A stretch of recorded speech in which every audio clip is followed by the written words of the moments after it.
Hi everyone, it's Julie again. I'm going a little early. I gotta pick up some kids. So this is part 3 of my Universal Design for Learning Trauma-Informed Schools series. Today I'm talking, going into depth a little bit more on how yoga helps our students get into the parasympathetic ventral vagal system, with that social engagement, okay, or get closer into it. They may not be there, okay? That's where we left off. I left off in the last segment discussing how yoga helps students go from hyperarousal or shut down to a more aware state of being, okay? Even if it's for a couple of minutes. I mean, that probably won't be permanent, but we hope it does someday, but at least for their learning. So in the last one, I talked about how, just to review, because we're going to be going deeper into this, how yoga helps our students in the Fit Abilities program, and my students be able to go into their bodies, okay, even if it's for like a little period of time, just by noticing their bodies. It also helps them, my students are visually impaired, if you didn't know that. This is your first time hearing from me. That this has the potential to help them begin noticing their bodies and also understanding where their bodies are in space. Because if you have low vision and you can't see what's going on around you, yoga helps you be able to orient where your body is spatially in the world, which is a skill that kids with and adults with little to no vision have to learn, okay, or relearn if they were born with vision. So on top of being a teacher visually impaired, I am also an assistive technology specialist, okay? And that means that my students are using the iPad. I'm also assisting them in learning how to use specific electronics to authentically learn and access their environment, okay, using the Universal Design for Learning principle that you saw in segment 1 of this series. And if you did, I will post it. You can go back in the videos and watch it. So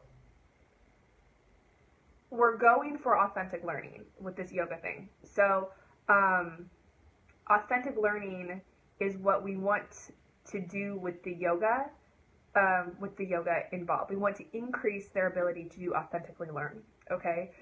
And in my case, and in the case of my students, what we're learning is we're learning Braille, we're learning literacy, we're learning how to use our devices to access the general curriculum, okay?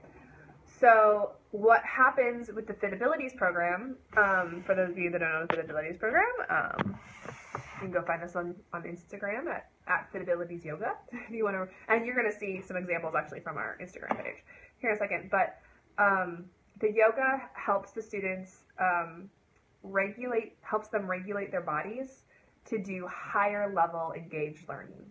Okay, it helps them helps them the potential to regulate their bodies down or up, depending on their energy levels, to a higher engaged level of learning.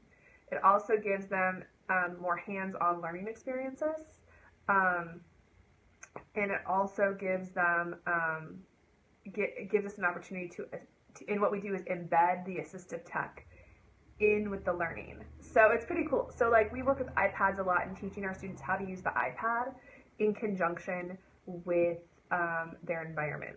So we actually do embed yoga as the subject matter for engaging our students to learn their assistive devices, how to learn the iPad effectively, using yoga as like the subject, because sometimes we're pulling out and just teaching them how to use the devices, at least I am.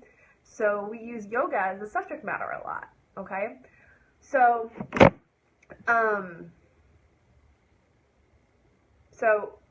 we like to bridge those together. So they are so their bodies are engaged in the learning, okay? Because if they just sit and learn the device or learn the subject or whatever it is, it doesn't matter what you're teaching, something, any information, and they just sit and take in the information and aren't actively engaged with it, then they're also still really in like a fight, flight, freeze state. They're not taking air stress. They're not taking in the new information. So we've tried to really engage yoga in as a subject matter or as a self-regulation tool to get into the information, to help our students tap into the information they need to learn, which for me, it's learning Braille, learning how to use assistive technology devices. Okay, so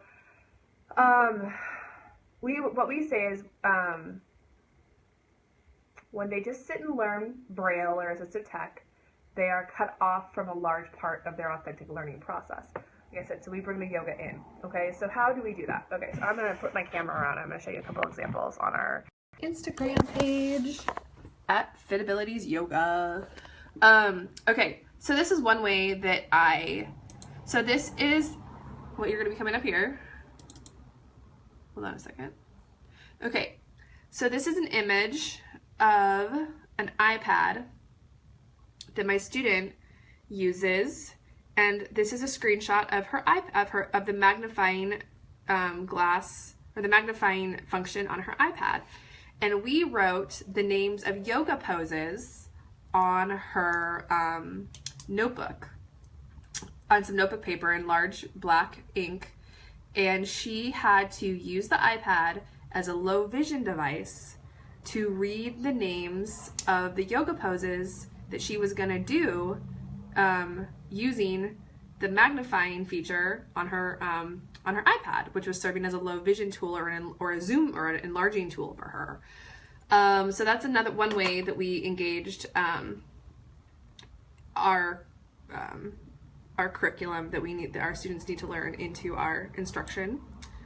Another way we engaged it into or universal design for learning, as I call it.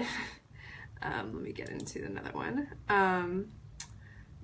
We've also, Natasha made these cool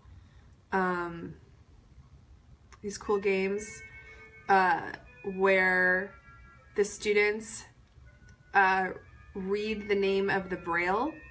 So she put the names of all these yoga poses into Braille, and then the students have to fish for the yoga card.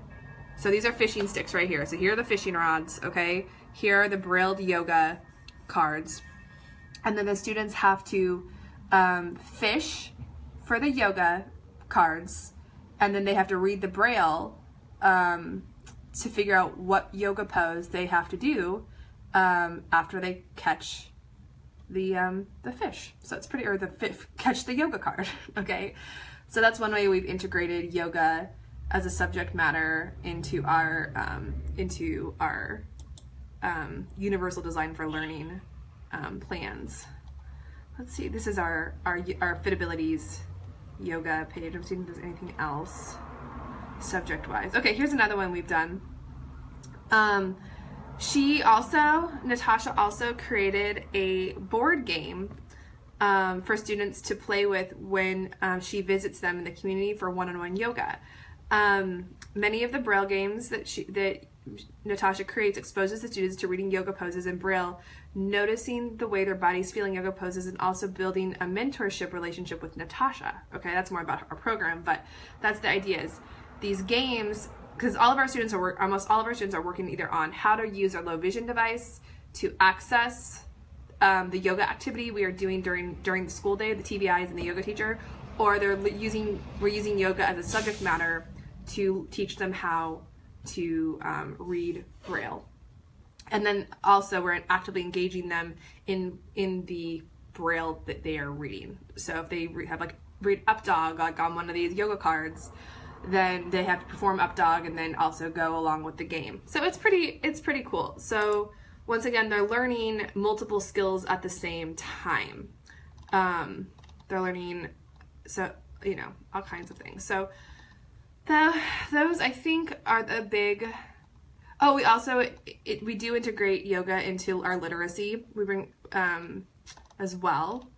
Let's see if there's anything else. I think that is it for now on what we do. I'm going to turn around now. Those are a couple of ideas on how we've integrated yoga. Another thing, this is something that came up at work recently. I'm going to talk about self-regulation. And then I'm done. I will say that recently, someone asked me if I thought that a person's IQ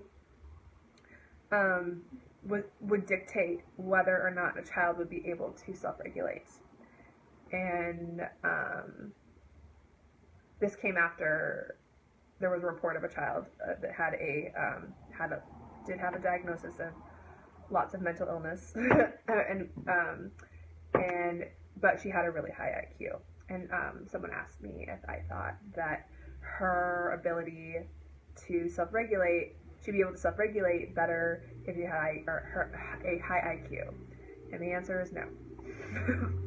Your IQ does not matter. It doesn't matter if you're a genius or not. If you are not learned directly how to self-regulate, then you could be a genius and still having panic attacks and all kinds of things and acting out compulsively. So IQ, there's no correlation between your IQ and self-regulation. So that's it. I could go on about that one. I just wanted to say that out loud because there is some confusion sometimes about people that are gifted being able to self-regulate naturally. And that's just absolutely not true. No correlation.